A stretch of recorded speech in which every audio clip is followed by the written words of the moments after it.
Welcome back to Tom's World Scale Model Series. In this episode 2, we embark on the construction phase of a Tamiya 1/35th scale Kubelwagen Type 82. If you enjoy programming on scale models, then why not subscribe to our channel? It's free of cost and obligation, and it really helps us out. Otherwise, leave us a comment, like, dislike, or click the notification button for alerts when new videos in this series are posted, or visit the channel Tom's World for a friendly visit and for a complete list of all our videos. In this episode, we turn a box of plastic parts into a magnificent scale model showpiece. Our video covers all aspects, including construction, fixing little defects, painting, decals, and weathering. If you're a first-time model builder or have never built a Tamiya Kubelwagen, our construction will get you off on the right foot to building your very own version of this venerable German military light transport. And now on to the construction. I began the build by removing all the parts from the sprues. Now this isn't recommended. Normally what you would do is remove parts as they're called out in the instruction sheet in that order.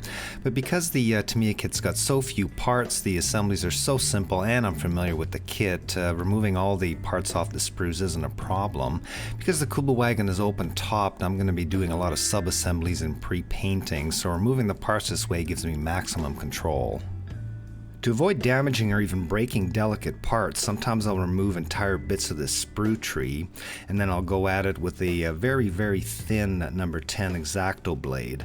That ensures that these delicate parts aren't damaged by stress cracks or mars.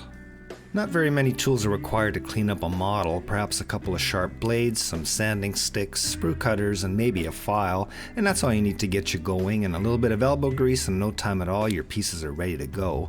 There is one issue we have to pay attention to, is on the side of the chassis that there appears to be what looks like anyways a sprue remnant, and tendency might be to chop that off. Now if we check the instructions, we notice that that little tab is actually the connecting point for our no-tech distant light, so we don't want to cut that off. Time to deal with those 4 nasty knockout dents, so I really couldn't think of any simple way to do it, so I began just by marking off the position of the cross members with a little bit of blue Sharpie. Then began the process of shaving down those cross members to get at those holes. And then finally I went in there with a sanding stick and just worked at it for a while until I got a very, very smooth surface. I didn't have any styrene rod of the proper diameter, so I went with the old standby, and that is stretch sprue. Of course, the only problem with the heating and stretching sprue is that usually the diameters are ununiform. But the nice thing about stretching sprue is it's as abundant and cheap, so you just keep making pieces until you get enough nice sections that fit your purposes.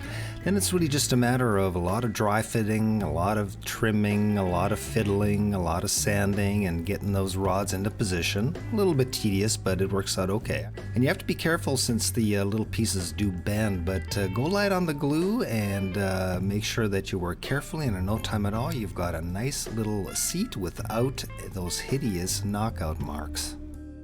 Time to tackle that little hair-like solid appendage we're calling a muffler pipe.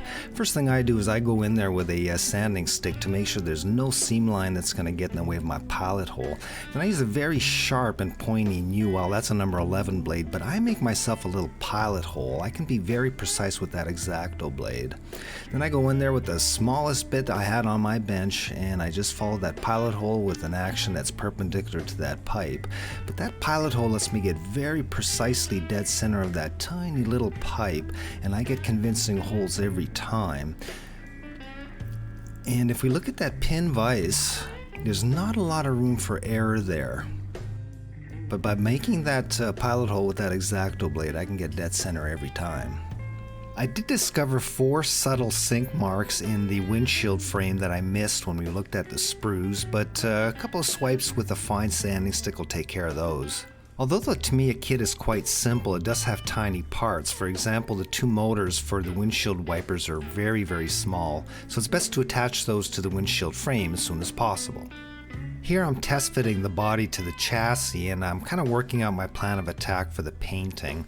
Because I've got to paint those wooden slats on the floor, and because I want to be able to weather the inside of the vehicle, I don't want to glue the body to the chassis quite yet until I pre-paint them and pre-weather them. The Kubelwagen fenders are just light sheet steel and they're just screaming out for dents. How I made those was I put in a carving bit inside my hand drill and very carefully made subtle gouges. I then went in with a very fine steel wool and I just blended the edges subtly. The end result's quite nice. It does look convincing. It's a little subtle, but it does look good once it's highlighted with a little bit of metal paint. Since all our parts are cleaned up, we can begin general assembly. In this step here, we're just attaching the sill plate to the side of the chassis.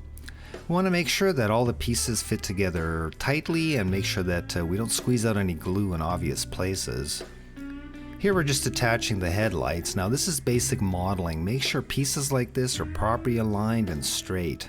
This is the first thing judges look for in case you do want to enter your model in a contest, so make sure that things like headlights are perfectly straight and aligned. Due to time constraints, I decided not to complete the figure at this time, but I still did put him together more or less just to see how he fits together. I did everything except attach his arms because eventually when I would place him in the model, I wanted to be able to adjust the arms as needed to make sure he fit properly into the model. Having completed all the sub-assemblies, it was time to prep the model for painting. Here I'm attaching the parts to card using masking tape. Also, some of the parts I've attached to bits of spare sprue just using a dab of CA glue, and that would ease their handling during painting. Well, I discovered more knockout marks, this time in the form of 4 perfectly raised circles on each of the doors on the inside. Although they're subtle, paint would obviously accentuate them, but a few strokes of a fine sanding stick on each of the doors and they're ready to go for painting. I decided on German gray as a base coat for the Kubelwagen, and because that gray is so dark, I felt comfortable with using a flat black undercoat for the shadow coat. In this case, I had some Model Master enamel sitting around, so I used it. I cut it about 60 to 70% mineral spirits and the rest paint. When I apply the paint, I apply very thin coats, building it up gradually until I get a silky, matte, flat black finish. I wanted to give the gearbox and other undercarriage components a steel finish. To do this, I dabbed on some MIG gunmetal pigment. Once the pigment's applied, it's buffed in, first with a cotton swab, then I follow that up with a soft cloth.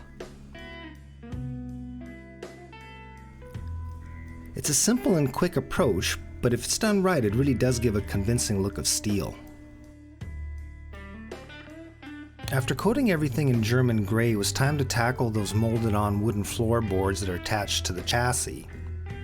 Painting wood is a 3-step process.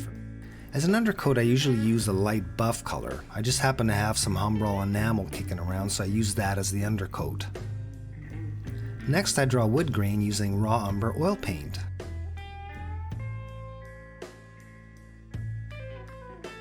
Once the oil paint is dry, what I normally do is follow it up with some transparent orange acrylic. I thin the clear orange heavily to avoid the gloopiness that's inherent in transparent paint. It's a little shiny now because of the transparent orange, but once we knock it back with some dull coat and a little bit of our pigment powders, it's going to give us a convincing wood look. In this shot, we can see how flat and dull the German gray scheme actually is. Great for military vehicles, but too bland for our purposes. To liven up the paint scheme and to create visual interest, I decided to paint one of the doors a primer color. Battlefield repairs were a reality during the war, and swapping out parts from other vehicles to repair damaged parts was not uncommon. In order to liven up that dull gray base coat, I used a combination of pigments and oil paints. I mixed up a small batch of oil paint using the color shown in a tone that matches the light sienna pigments that I'm using elsewhere. Here I'm creating highlights on the cockpit floor. I'll add more highlights elsewhere on the model to add depth and variation to the vehicle's otherwise drab and monotone base coat. Working slowly and blending carefully with a soft brush gives panels and doors a nice worn, lived-in look. I painted the model using Tamiya XF63 German gray acrylic. Since I wanted to use an oil pin wash to weather the vehicle, I had to apply a clear gloss coat over the gray to ensure the oil paint would flow. I used the old standby Future floor polish as my gloss coat. Here I'm applying a pin wash to the undercarriage shield to highlight the ribbing. I'm using the same light sienna color blended using the oil paints shown. Once the oil paint is sufficiently dry, and you can tell that when it loses its shine, I blend it to create soft edges and to remove any tide marks. The result is quite realistic and gives the appearance of caked on grit and dirt. Here the side panel of the body is getting the same treatment. Once dry and blended, the result is realistic and pleasing. By using oil paints instead of the pigment powders, I get a more durable finish. Here are the colors I used for the mufflers. The little paint swatch is the base coat I used, and I blended it by using a little Tamiya white and earth color acrylic. The MIG powder provides the rust color, and the sienna blends it all together. I mixed in a little baking powder with the earth color to give the finish a gritty texture.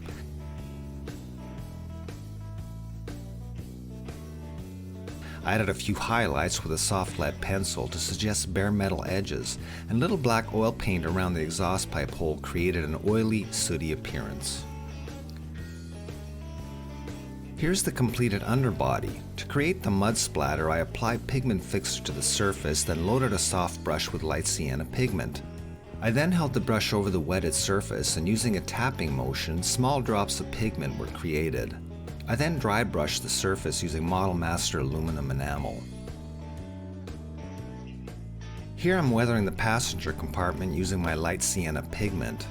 All the dirt, grime, and grit collected on the passenger's boots would get deposited on the floorboards, so it follows this area would get very dirty. The pigment also knocks down the shine of the transparent orange that I painted onto the wood slats.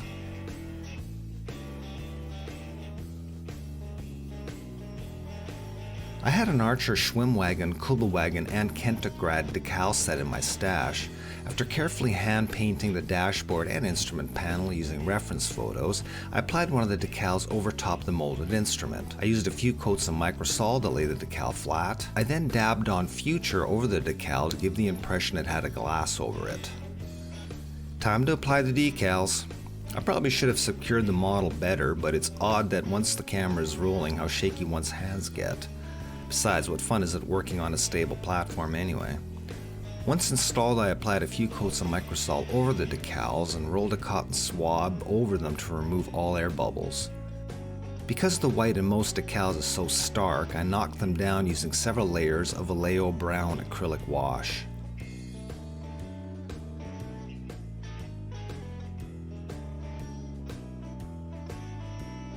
Here I'm weathering the wheels using more of the light sienna pigment. I mixed the pigment with Tamiya's XF20 acrylic thinner as a binder. I add a fairly thick coat to the surface that contacts the ground. I let that coat dry completely. Then, with a moistened finger, I rub the contact edges to remove the pigment.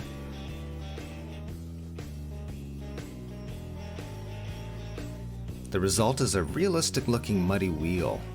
A final spray of dull coat will give the wheels a true rubbery look. To complete the painting, I used a very light coat of Model Master clear flat acrylic. I then dusted the vehicle with dry pigments, and using the same mud splatter technique used on the underbody, splashes were added to the body sides, front, and rear. The model was then dry brushed with Model Master aluminum enamel to pick out high points and depict shiny raw metal wherever the paint would get worn off in actual use. The sienna wash complements the dull green nicely, and the splattered mud gives the vehicle a well-worn appearance. Even without any aftermarket additions, our end result is a beautiful scale representation that looks great in our show cabinet at home or would likely do well at any model contest. The second Kubel is the same Tamiya kit, but it was built several years ago. That one is finished in the classic monochrome Dunkelgelb finish reminiscent of units serving in Italy. It's a nice contrast to its gray-colored stablemate. And that will conclude this build of the Tamiya 1/35th scale Kubelwagen Type 82. I hope you enjoyed the program and maybe even learned something new. Please subscribe to the channel and stay tuned for more kit reviews and builds in the near future. Thank you for watching, stay well, and all the best.